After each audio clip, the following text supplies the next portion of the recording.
and welcome to Alzheimer Speaks Radio. I'm your host, Lori LeBay, and I'm so excited that you're joining us today. We are going to have a fascinating conversation as usual as we learn from people all around the world at all ages and stages of life. Stay tuned as we shift our dementia care from crisis to comfort. Here we go. What you think about, you will bring about dementia change. We will.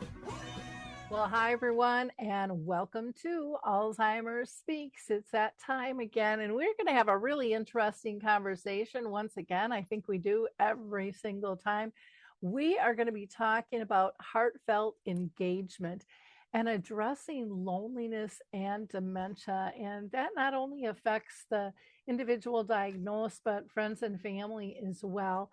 But before I introduce you to our guests, I always like to give a couple of shout outs, and there's a few things coming up with deadlines. So I want to make sure that you get those. In June, which is just right around the corner, Lorenzo's House is doing their annual youth summit, and that is going to be June 14th and 15th. And you can go to lorenzoshouse.org.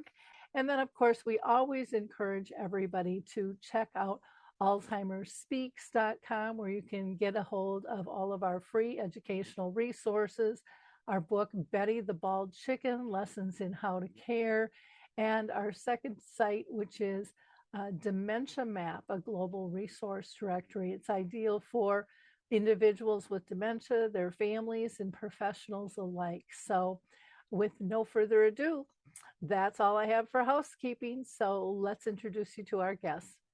Wow, Britt and Cheryl, I am so excited to have you two on the show today. We've been conversing back and forth about having you on, and the time has finally arrived. And I can't wait for my audience to hear about your work. So first and foremost, thanks for taking the time to spend with me today. I'm going to have each of you introduce yourselves because I think you can do a much better job than I can. And Britt, if you don't mind starting off, introducing yourself. Sure. I'm Britt Lucan. I'm one of the co-founders of Memory Keepers along with Cheryl. My background is a bit eclectic. I was an artist first and then a Montessori teacher. And while I was going through my Montessori training, I was also a caregiver for my grandma who had dementia. And that kind of shifted my career focus very much. So I made a pivot and went back, got my MSW from the Brown School at Washington University. And that's when all this stuff started with Cheryl. And we've been going since 2020. Wonderful. Thank you. Cheryl, you want to tell us a little bit about yourself? Sure. I'm a licensed clinical social worker. My entire career has been working with older adults and caregivers. And I spent 24 years working at the Alzheimer's Association. And during that time, I guess I lost both of my grandparents and then eventually my dad, and now his brother's living with Alzheimer's. So Alzheimer's has kind of decimated my family. And that's led me to the work that I've done and also getting involved with research, being part of a longitudinal study for healthy subjects. But in my work at the Alzheimer's Association, I met Britt, and we decided that we would put our heads together and come up with a program that would help people living with dementia and improve their quality of life.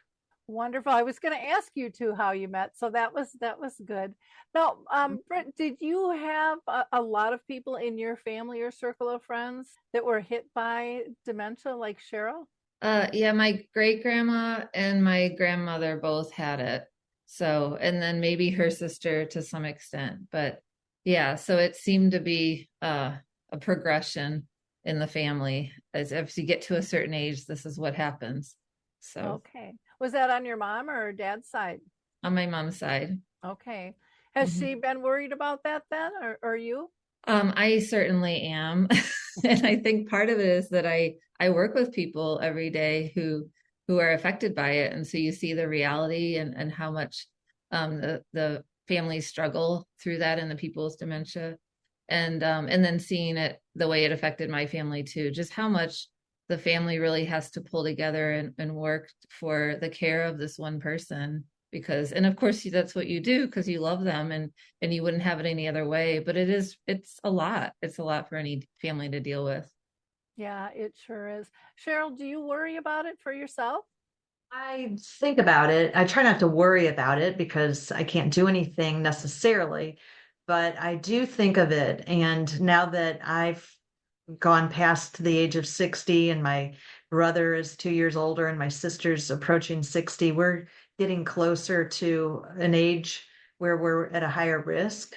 And so, yes, we're all concerned about it and trying to adopt some lifestyle habits that maybe minimize our risk for developing the disease. I know my mom had it, lived with it for 30 years. She says her mom had it, but the rest of the family all thought it was cancer and the morphine that caused Oh, my okay. grandma's confusion. And I'll be 65 next month, so I'm kind of looking over my shoulder and thinking twice, when I forget a name or where I place something or whatever it might be, way more so than I did when I was younger. But like you guys, I try not to focus on it too much because you can't do a whole lot about it. And that depression can really cause you some significant worry. So there are some lifestyle choices. I make it try to push me to really live life well and be engaged. Let's talk about isolation and loneliness because, that's like a massive thing that everyone's talking about since the pandemic. And to me, I really saw families start to get the isolation that people had who were placed, and even those that were living at home, starting to take that much more seriously because now the isolation was impacting them and they couldn't kind of block it out. It was just that was the world we were living in. So, let's start with talking about the person diagnosed and how do you think loneliness comes into play and that isolation for them. And Cheryl, I'll throw that to you first, if you don't mind. Sure. So we have learned so much more about the detriments of social isolation and not being connected to others. And it, people with dementia are at increased risk because when you think about it, they're kind of starting to withdraw from social groups that they've been a part of. Maybe they feel less confident in a social setting. They are afraid they might not remember their friend's name or be able to keep up with the conversation. They can't remember dates for their upcoming garden club meeting. They're not sure that they can't remember details about it. So they start to withdraw, and then they may not be driving any longer. And so they aren't being able, they're having difficulty getting from point A to point B, and that can create the problem too. And then also the language changes that can occur for some people earlier than others, where they're really struggling with word finding and being able to keep up with conversation. And one thing that I point out is that you can be living in your family home amongst your family members. You can be living in a care community with 200 other people, then you can still be lonely. And that's because you feel disconnected. You feel like you're not part of a community because you're not engaging at the level that we would normally want you to be engaging. So we have to be very mindful of that. And a thing that I've really noticed is that with dementia, I think people stop having conversation with the person with dementia. They tell them what to do. They tell them what they've done wrong. They tell them what they've said that is wrong, but they don't say, what do you think about this? And what are your thoughts about, this subject? And that was one of the things that I think Britt and I wanted to address. And so when we put our heads together to create our program, we really focused on that and decided to use a model for cognitive stimulation therapy to create our program Memory Keepers so that we could have really modeled that type of conversation to help people feel connected. Well, I think that's so important, and when you were talking about the self isolation, I was thinking, one, there's the stigma that people automatically assume that no one's going to want to talk to me or engage with me because I have this diagnosis. And for many, that is true. But then there's Mm-hmm. also, and I saw that in my mom, where she just started pulling back. She Yes. didn't drive at night, so she wasn't seeing her friends then. There were just a lot of things that she was doing when she knew she didn't know, or she knew that she wasn't sure how her words were going to roll out, or if somebody said to grab the keys, if she'd recognize the keys.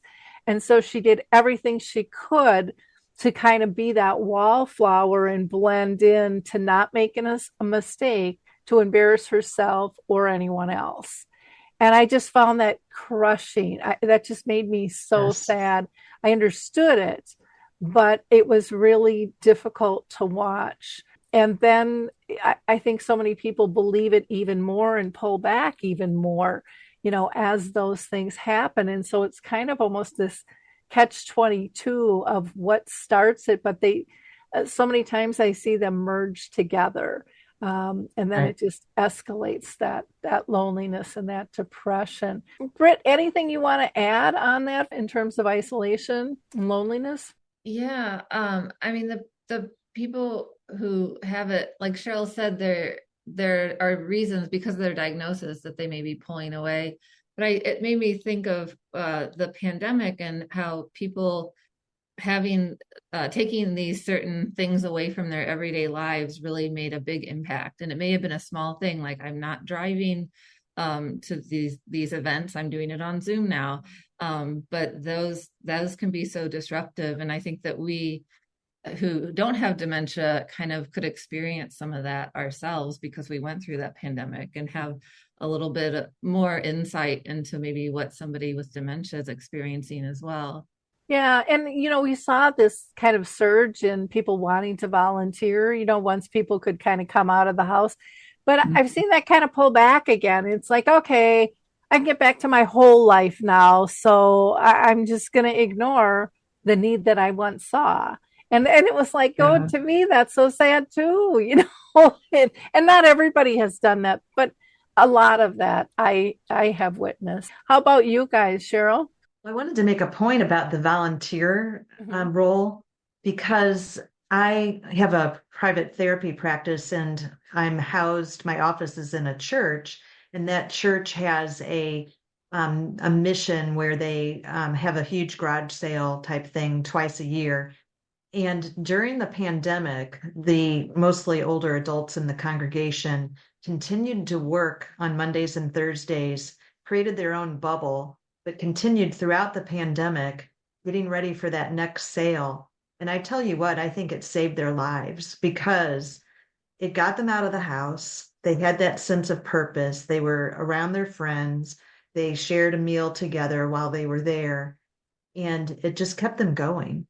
And if it had not been for that, each of those individuals would have been separated from those people that they were very close to. They would have felt disconnected from that sense of purpose. Mm-hmm. And it would really have led to very poor health outcomes, not to mention depression and anxiety. So I just can't emphasize enough the value of being connected to other people and having a sense of purpose and a sense like being engaged in meaningful activity. Yeah, that is really important. What about for the care partners? A lot of times I think people just think, well, they're doing fine. They're busy, they're connected, but I think there's this inner core of loneliness or disconnection, or people don't understand what I'm going through. And yet, like you said, we don't really have authentic conversations that go, hey, hey, I look okay, but really I'm not, Mhm. and this is why. But there's such an issue, I think, of people not feeling heard. And so they kind of give up. speaking Mhm. out and telling people because they're tired of being heard, well, they look fine. It can't be that bad, because Yeah. they visit with somebody for a short period of time and they're still able to reminisce, and the care partner has gotten them all groomed and ready to go and money in their pocket so they can participate at that level. And so sometimes we help hide the issues by trying to protect their dignity. I know I did that with my own folks, and then I would get really mad at their friends going, how do they not see this? And it's like, because we're hiding it pretty well. Hmm. And they can pull it together for a period of time. It's the people who are day in and day out with them that notice. But we were just talking about, actually, it comes up on a regular basis in the support group. I do a caregiver support group, and it's all wives of men with dementia. And they say the same thing. They say often that the group is such a godsend because nobody else understands. And they say things that they couldn't possibly tell their friends. They couldn't confide in these things with their friends. It gets a little too real. But they're like, I can just say anything in this group. And they're like, got it. I know exactly what, they just understand it. No judgment. And not only no judgment, but they're right there with them. And they say repeatedly that there's just nobody else that you wouldn't understand if you haven't been through it, no matter how how caring your friend is and or family members and how much they want to help.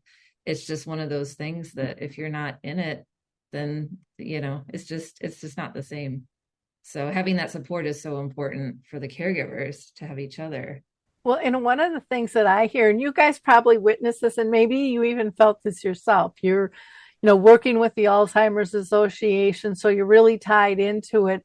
But then it hits your family, and it's like, Mhm. oh, this is really different than what I thought it was, even though I'm Yeah.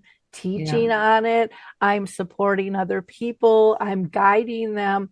But boy, I can't tell you how many times I've heard that from professionals that it is just very different once it hits your family and you're experiencing all the emotions, you're seeing the stigmas, you're seeing the disconnects, you're feeling the panic of trying to guide things and protect things and be in control. Did either of you experience that yourself? Go Yeah, ahead. you mentioned the emotion, and one of the things that I think benefited me when I was a caregiver for my grandma is that because I was a generation removed, I just had a little bit more distance than maybe my mother did. And so her experience with it was so different than mine because I didn't have that same emotional turmoil that I was going through, watching your mother go from somebody that you knew so well and this one person to a different person. And for me, I was just happy to have my grandma there.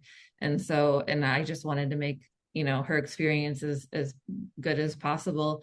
And so I think for us it worked because we had multiple people. There was that other person, me, who was that much removed and could help support. And then and again, it takes a village, takes the whole family, and all these kind of different perspectives. Well, and I appreciate And you bringing up the different types of emotional experiences depending on who you are and how you're connected. Because I don't think most people look at that, and it's a massive impact on Mm-hmm. how you're affected. Cheryl, you had a comment?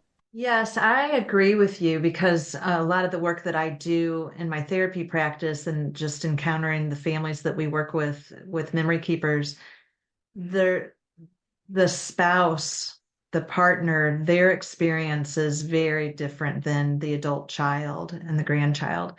And so I haven't taken care of a spouse with dementia, but I've supported my grandparents and my father and my aunt, who is the caregiver for my mother, or I'm sorry, my aunt, who is the caregiver for my dad's brother, and even my mother-in-law. And I could detach, I could pull back, and that's my coping strategy. I just pull back, I become the family social worker, and I educate everybody and I model these good communication strategies and such. But yeah, there was still that kind of knife in the gut, sometimes that hurt of this is my dad and he doesn't recognize me now.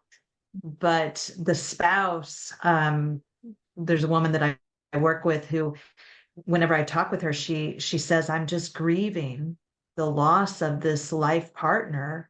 And she says all around her in the house are all these memories of the things that he cherished, and the things that they um, engaged in together. And now he's so removed from it. He can't relate at all. And she is stuck in this limbo land. Should I get rid of these things or do I keep them? He's still alive, but what do I do? She's feeling very lost and alone, and she's struggling with, wanting him to have the best care possible, but wanting it to end. She wants this to be over for him. And for her to say that out loud is really hard. Oh, yeah. Let's talk about, the things that people have to give up. You had mentioned, for a person with dementia, it might be driving. Can we give a couple other examples for the person with dementia? And then also what care partners are giving up as well. And Britt, do you want to take that? Yeah, speaking of the care partners, they may be, if they are taking over the driving, then that's something that is added on their plate. And it kind of depends on the care partner and how much driving you need to do, but it's an extra thing. And with all the doctor's appointments and different things, and you want them to stay socially engaged, but that's not necessarily, that's extra stuff, not respite time for the caregiver. But also they have to at some point maybe give up going out to dinner with their friends, something that maybe they were doing multiple times a week or on a regular basis, that it just isn't working anymore, being out in public. The person with dementia might get too agitated or something, or it might be too stressful for them. So just, having to give up that kind of like quote unquote normal everyday life activities that make you feel like this is my life and this is what I'm used to doing, and having to either adjust all those things or give them up altogether. Yeah. Well, and like with the driving, it's not just the driving. Now you have to do the oil changes and the tire rotations and the Yeah. parts and the financing. And I know for um, our older elders, some women never drove.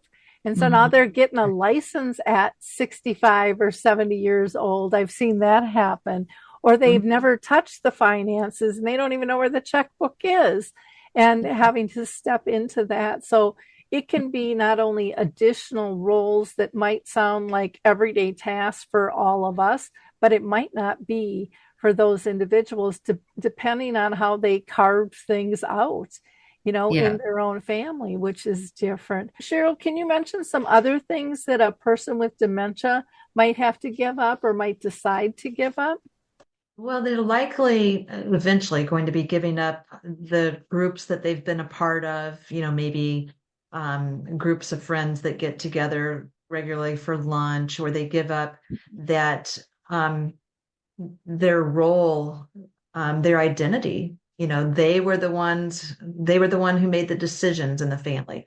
They were the one who handled the finances. They were the breadwinner. They were the rock of the family. And now they're not able to fill that role. And so oftentimes that can lead to some behavioral changes, because they're frustrated, they're anxious, they are fighting other people taking over those areas of life that they were responsible for. So that can create a conflict when the family or somebody else feels like they need to start stepping in, and the person with memory loss isn't ready to let go. And that can create some stress and consternation and some real tension. So everybody's kind of on unsettled ground trying to figure out, should I be stepping in now? How much autonomy, how much independence should we allow this person to still have? I try to encourage people to have conversations early, and let's talk about, in the future, if I'm no longer able to manage the finances, how are those going to be managed? Who's going to take that task over? Is it one of our adult children, or is it the spouse or partner? If I should have to give up driving, how am I going to get the places that I need to go? And the more that we encourage talking about that early, the better. But some people are going to fight that. And then we need to support the care partner and help them to recognize when this is a safety issue, when it's something that could cause a real detriment to them, financially or legally, um, or if somebody's safety is at risk because they won't stop driving, then family members need to understand how to step in and kind of go around the individual with memory loss and their resistance. It's a really tough time if you, especially if you don't have those conversations ahead of time.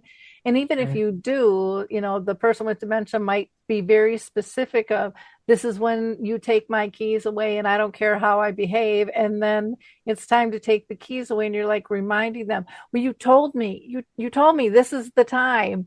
But they're like, no, I never would have said that.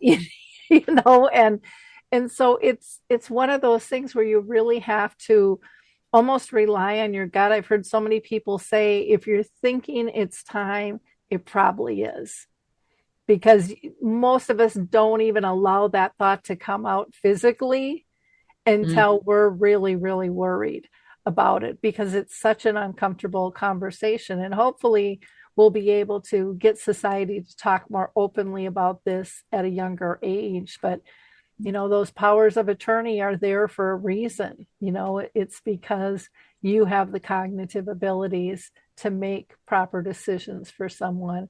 But again, it's good to talk about their wants and needs for sure. Can you guys give some examples of, we always hear about meaningful engagement, and a lot of people, I think, look at that word as like, yeah, what does that really mean? We get along, we're doing fine. How would you define meaningful engagement? Cheryl, do you want to take that first, and then Britt can pop in too with that? Sure. So you see this as an example when somebody, especially the male breadwinner, that generation where that role was pretty much defined as the husband's job, and they retire and they've had no hobbies, no interests, and now they're home with nothing to do. And the wife is like, you're going to have to get a job, or I'm going to, strangle you, get out of the house, because the person does, their life has shrunk. They have no purpose.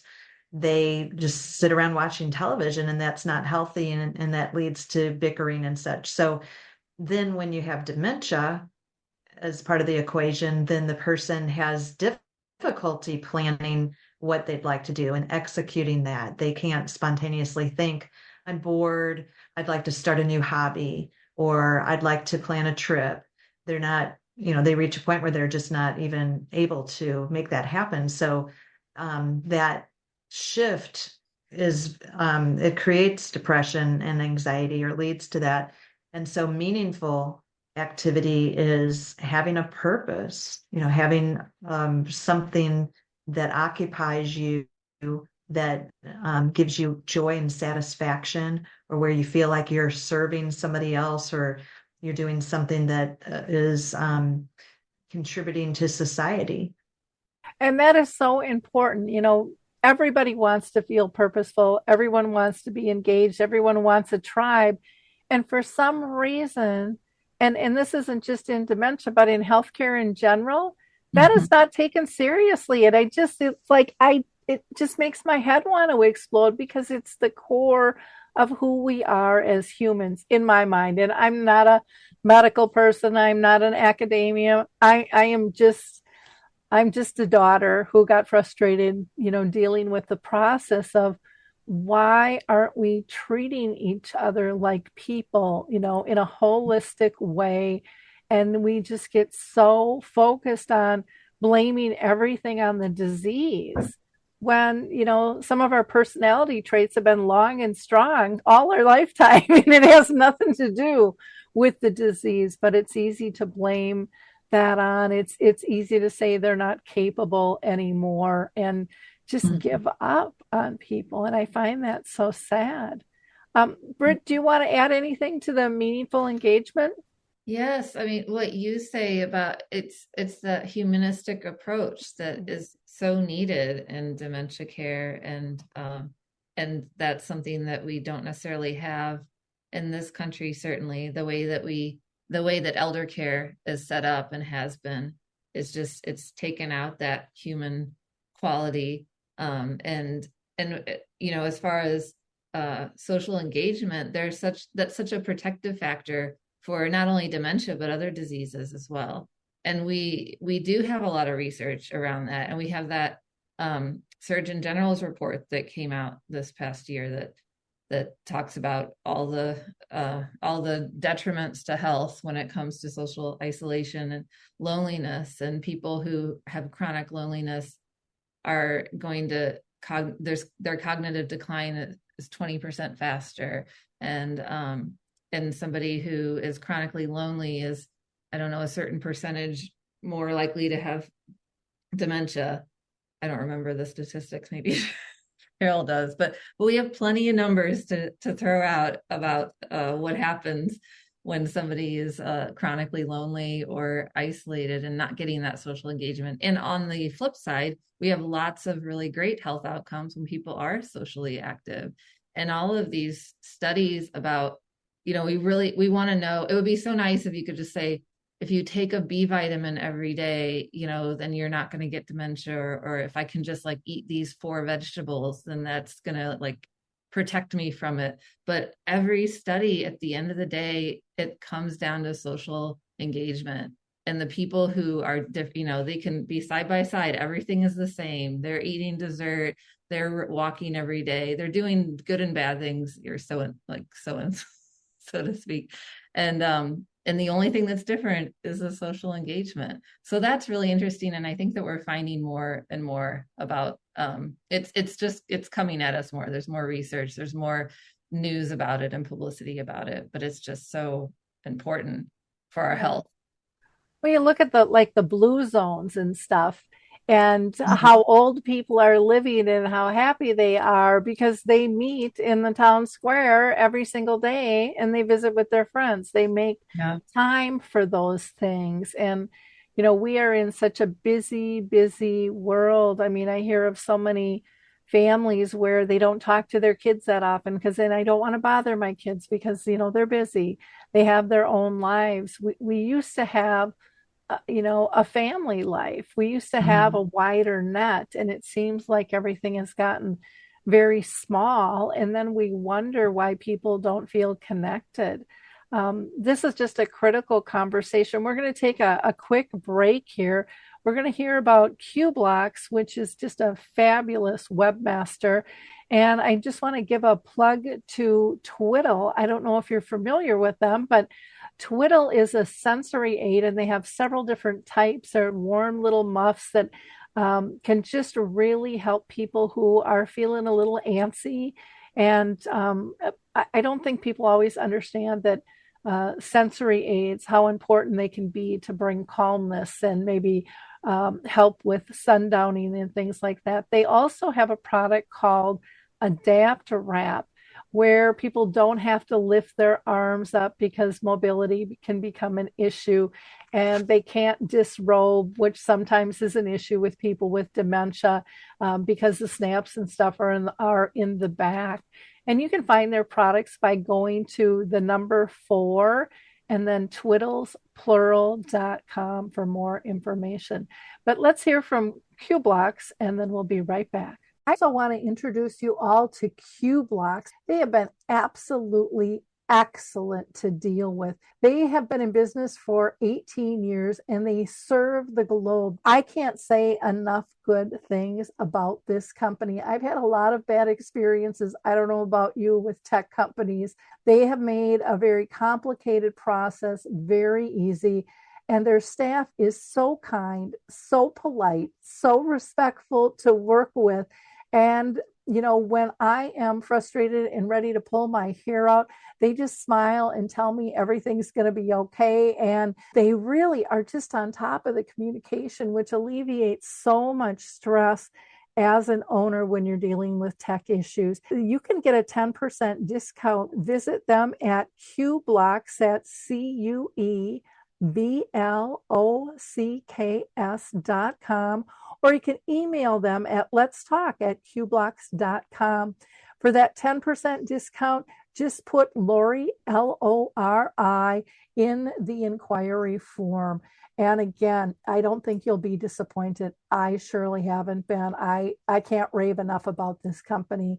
And that's kind of rare these days.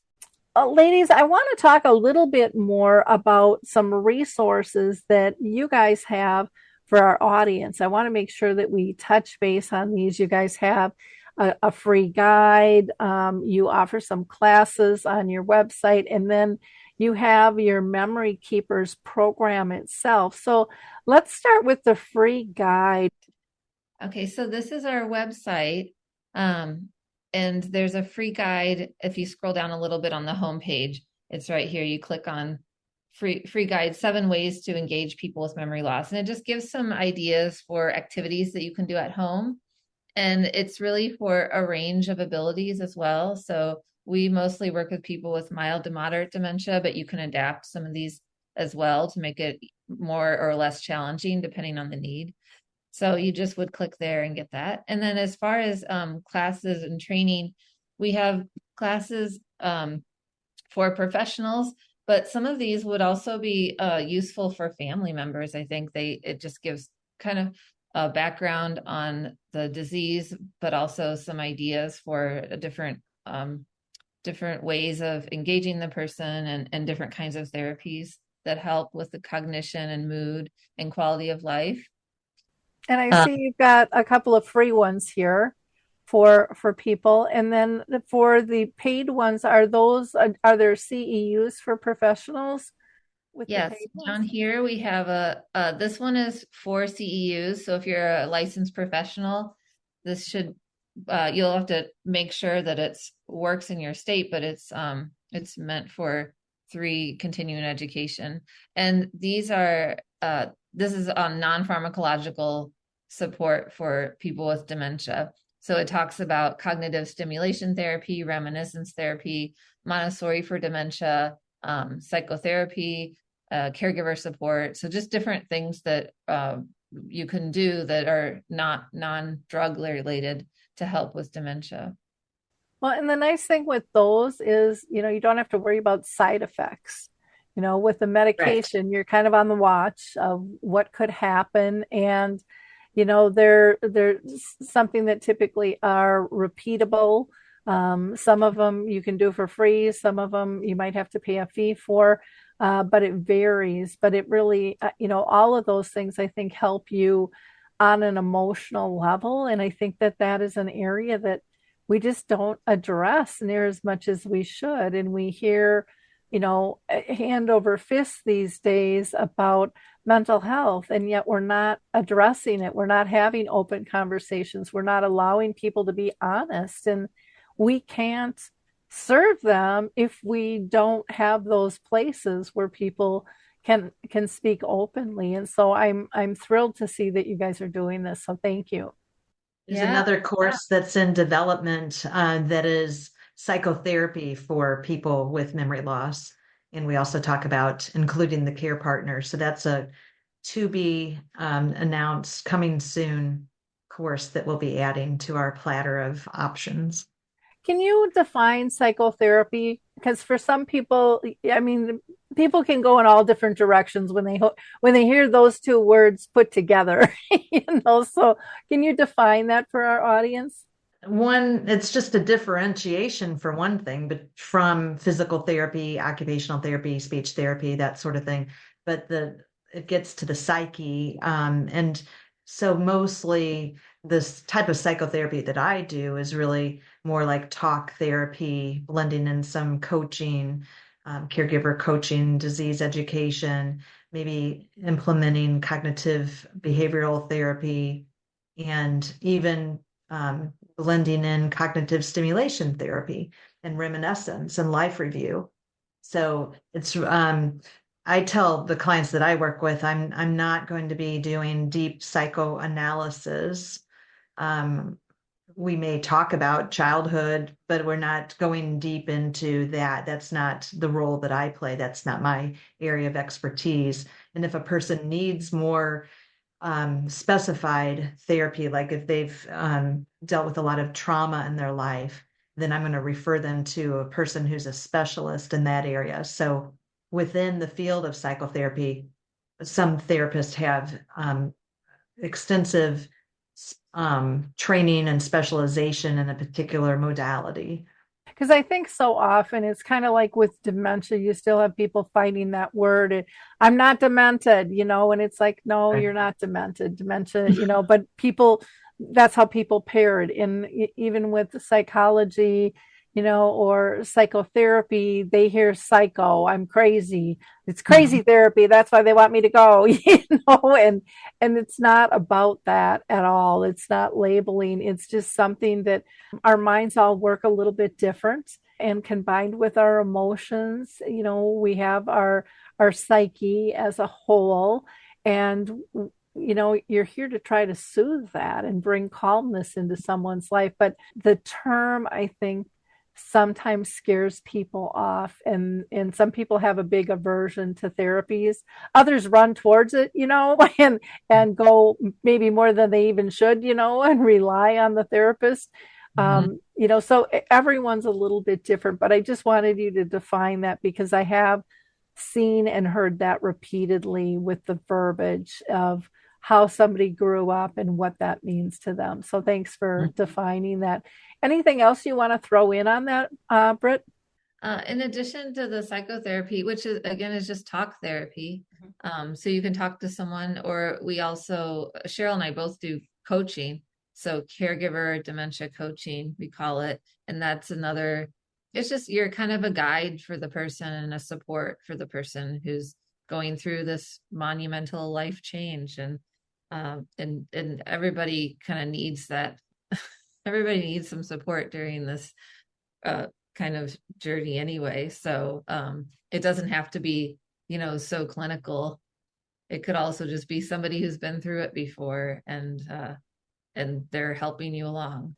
I like that word guide. You're there to support. It's not lay on the couch. We're diving deep here, and Yeah. we still have some of those things in our head that we've seen on TV in terms of what it means and what it's like. And it's amazing. I mean, they have play therapy for kids, and I mean, it's endless what's there. But, I just encourage people to try these things out. And like everything else in life, something might fit and something might not. But you're not going to know if you don't try.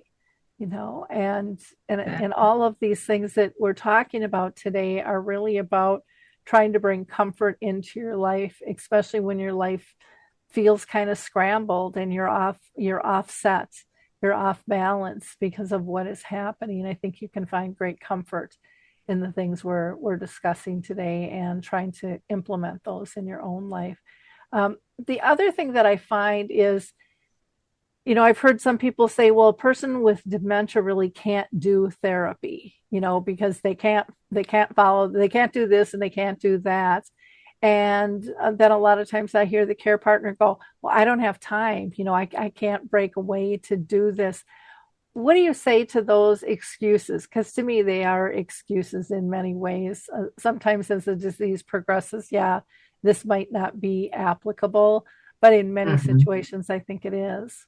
I think one of my best clients was a woman with early dementia who had had therapy before earlier in her life. So she kind of was very familiar with it. It was something that she'd turned to and found to be supportive, but she would come with this list of things to talk about.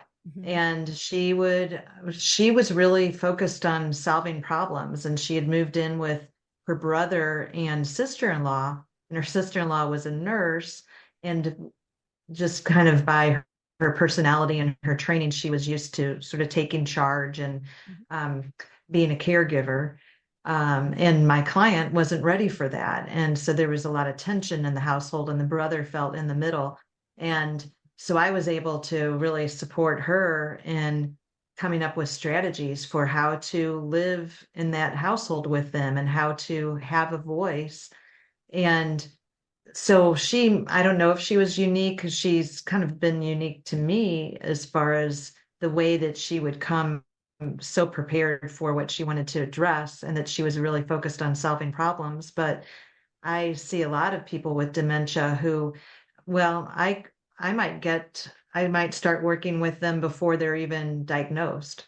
And Mhm. so maybe they came to me because there's been the loss of a spouse or something. And then I start to notice a lot of repeating, and then some other issues pop up that I start to see. And then in this one client's case, I've noticed that, she didn't even remember to tell me that she had been tested, and then it came out eventually. And at that point, I asked her to include her family so that we could have some joint discussions. I think that's really important. So a person with dementia very much can participate in therapy and can gain from it, but it does depend on their ability to communicate their issues and concerns, their willingness, their openness to um, working collaboratively with their therapist to receive the support that they could benefit from, and their ability to retain. And sometimes that's not as much of an issue because I see some people in nursing homes where they probably forget what we talked about 5 minutes or a half hour after I leave. But in that moment, they really felt supported. And I know it's beneficial because the staff then reports, well, she's been a lot less agitated. She's been more cooperative with the staff. And so I can see that it's just my presence and somebody there that listens to them and hears them and gives them a voice makes a difference. And then the caregiver who's too busy, I get it because it's all consuming, but it's part of self-care. And if a caregiver doesn't devote time to take care of themselves, they're not only going to become burnt out and overwhelmed, and they're going to be at higher risk for chronic health issues and depression and anxiety themselves, but they're not going to be there for the person that they're caring for. And I've had caregivers die before the person with dementia dies. So we try to encourage them to take that opportunity for self-care so that they are able to provide that support. And I'm sure that comes up in the support group that Britt leads as well. Yeah, the talk therapy, of course, is important, but also the peer support in the support group is so important, and that they just know that there's somebody else there who is going through the same thing that they are, and so they feel supported by that. And for someone with dementia, who's maybe not at the stage where they can do talk therapy, we do cognitive stimulation therapy with more of a range of people. And so they may not remember what we talked about from week to week, but they remember how they feel and they're in a better mood the rest of that day. And they know that they have this group of friends, somewhere out there that they look forward to seeing every week. And they may not remember what day we meet, but they'll be asking their care partner, is today the day I go to that group? Is today that day? So, they're obviously taking something away and remembering something. So it is important. It becomes important to them. Yeah, they have a tribe, or even when they're in psychotherapy, that one-on-one, someone's listening to me, they're paying Yeah. attention. I still have value, is what they're walking out the door thinking, because someone paid attention to me. And I think so often we don't realize how we push our elders aside and people with dementia aside without even really realizing that we're doing it. Yeah. It makes a huge, huge difference. And it gets back to that again, feeling connected, feeling purposeful, and having that social, meaningful engagement that I matter to somebody else. And when any of us feel disconnected at that level, that affects us. I mean, we can each look individually and say, that bothers me, when I don't feel like I fit in, when I feel lost, and then multiply that times 100 because you can't figure out how to fix that if you've got dementia, then it's just I can't even imagine how hopeless that feels. And so it's up to us to be able to provide those things and guide them in the right direction so that we still honor them and they still have that in their life. I mean, to me, that's a basic human need. And it needs to get on the prescription pad, for social prescribing, as far as I'm concerned. Yeah. And so much of it can be less expensive and I think have really great benefits because there's such a variety of stuff from gardening or walking or art or choirs or support groups. I mean, it is endless, volunteering. I remember having one gentleman who volunteered at a park and one day there was an incident. He was on his own and he was doing the best he could to get help. And it wasn't like life threatening or anything, but they just let him go and said he wasn't capable instead of partnering him with somebody else and allowing him to still do what he could do. We always look for the easy fixes instead of adding in that equation of human dignity and what somebody does still have to offer people. And I just think that that's a big mistake that we make as society, and would like to see those types of things change. So again, I appreciate all that you guys are doing to make a difference for people with dementia and their families, and just the tribe itself, of everybody dealing with this. I think the more we can have these conversations, the more we can make it comfortable for more people to have these conversations with or without us. And I just think that makes a massive, massive difference. Anything else that you guys want to talk about that we haven't so far? We'd love to talk about memory keepers a little bit and how that fulfills all of those kinds of ticks all the boxes, so to speak. It's a modified version of cognitive stimulation therapy, which has been well researched to show the benefit for people with mild to moderate dementia. But we also feel like it benefits older adults with depression and those who maybe are at risk for isolation, and also just older adults who want to stay cognitively fit. And so we put our heads together during the pandemic and said, what can we do to provide meaningful engagement for people with early dementia and improve their quality of life? And we both liked that intervention, CST. So we developed our program based on those principles and threw in principles of Montessori for dementia and life review and reminiscence. And we created it and started delivering it in 2020.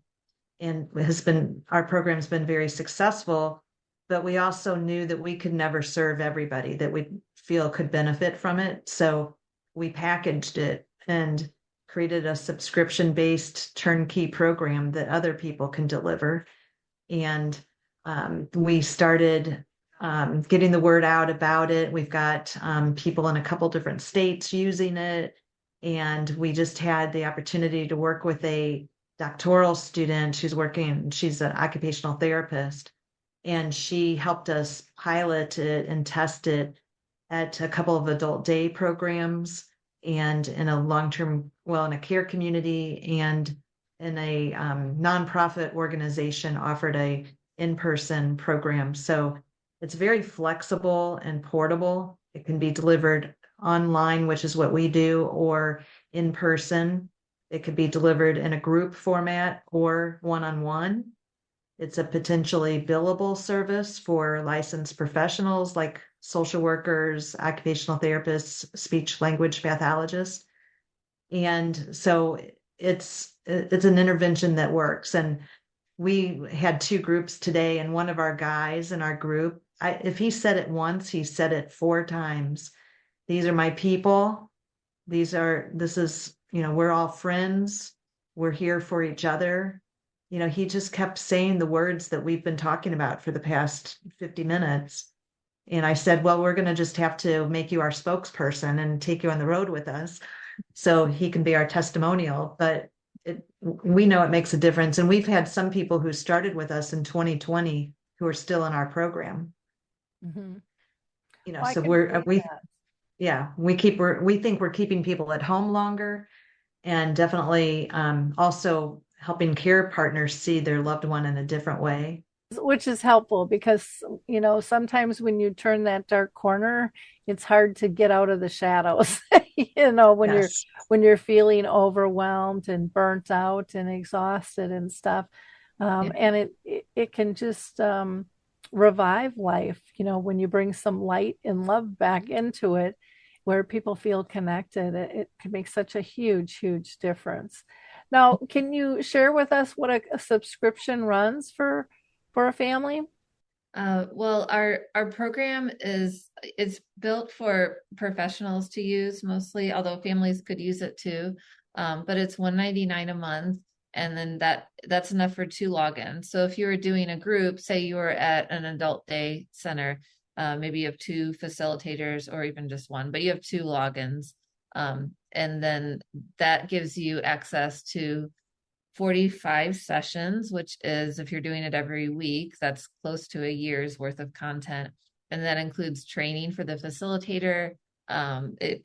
We do assessments on our clients. So we'll assess them at the beginning: mood, quality of life, cognition, and then we'll check in again at the end of a program and see, how things are going and what's changed.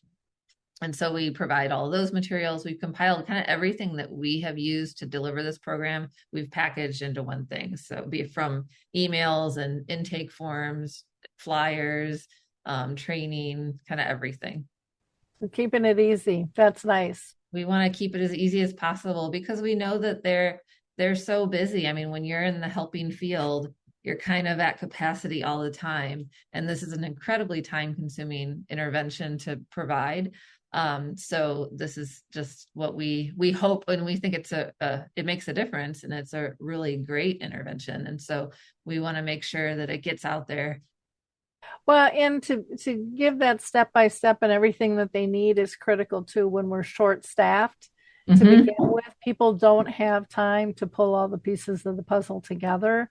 And so it's nice to have something that's, ready, set, go. All you got to do is remember your password, log in, and Exactly. you're good to go. Yeah. Somebody canceled at our adult day program. Here, we'll just pull one of these out, and we have an hour of meaningful engagement. And so it can be a real support to staff, and it's also helping build relationships between staff and clients or residents. So the staff, they're so busy doing their job, and they have a hard job to do. So this is another support to them that can help build those relationships. And that will make it easier for both parties. If there's that rapport, then that's going to affect the relationships, the behavior, and just how things run. Exactly. Well, that's fantastic. And now, do you have a psychotherapy for people with dementia coming up that you're developing? Is that different from what we already talked about? Yes, that's a class that Cheryl and I are working on now. We're going to be delivering it at one of the universities, but then eventually we'll be packaging it to go on the website along with our other trainings. Okay, wonderful. So people can look forward to that. And they can go to your website, which is plural.org. You guys are on LinkedIn, Facebook, Instagram, and YouTube. If they want to email you, it's real simple: info@memorykeepers.org. They would love to talk with you. I always encourage our listeners to be a giver of hope. Like, click, and share the show. Spread this information out to your sphere. You don't know who needs this because, again, we don't talk openly about this. So we need to we need to have more of this type of information available. It's going to make people feel more comfortable when they're ready to reach out and grab it. And, again, it doesn't cost you anything. It takes very little time. But boy, you can have a huge impact on somebody's life by connecting them to a service, product, or tool like Memory Keepers. It really can be life-changing. So again, Britt and Cheryl, thank you so much for your time being with us today. I really appreciate it. And to our listeners, I always love having you be part of our community here. Feel free to write me if you've got ideas of topics that we should cover. And as always, we'll see you in another week. Bye now.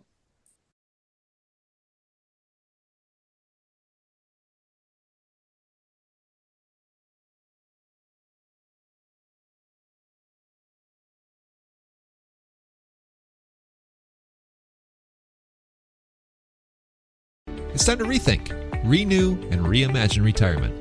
Hey everybody, Jared Sebesta here, host of Retire Repurposed. Now this podcast is about the non-financial parts of retirement, which many times can be even more challenging than the financial.